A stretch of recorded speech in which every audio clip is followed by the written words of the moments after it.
As I mentioned, I first met Frances through the Writers' Festival, and we worked together there for a number of years, and with Lorenz von Fersen. Many of you know Frances and Lorenz and I became what she referred to as the Tall Person's Caucus. When Frances moved to the Folk Music Festival, she took me along with her as her marketing director. I think that's what I was doing.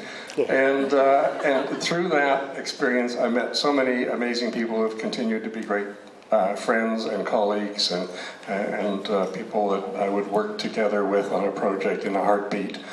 And one of those people was Anneke Van Vliet, who had known Frances for quite some time before that from her days as a co-founder of Women Against Violence Against Women. So Anneke is here with us to tell us something about that.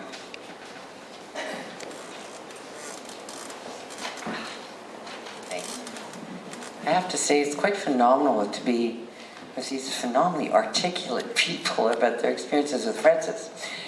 Anyway, I'm here mostly to speak on behalf of the Vancouver Folk Music Festival. I'm currently on the board at the festival, and we wanted to say a few words to acknowledge Frances's work, her commitment, and her passion for our festival. So this year is the 39th year of the Folk Music Festival, and Frances was involved for many of those years. She started as a volunteer, coordinated the gate committee for many years. I think probably lots of you remember her in that role.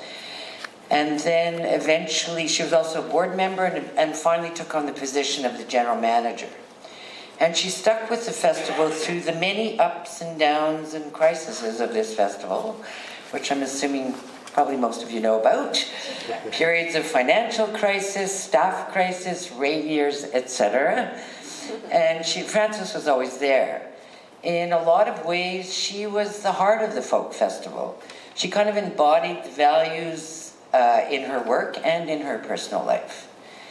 If I was not sure about what to do, she was someone that I could ask, get an honest answer from, and know that the basis of her advice was based on our shared values. I could trust her.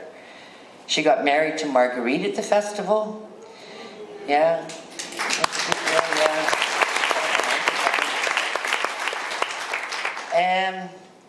And for me, she was a larger-than-life figure. I like the word Amazon, actually. I think that really fits. And though I respected and liked her, I was also a little scared of her, which seems to be a bit of a theme here. There was something about her that inspired me to be the best. And she was just one of those people that I always wanted to impress and please.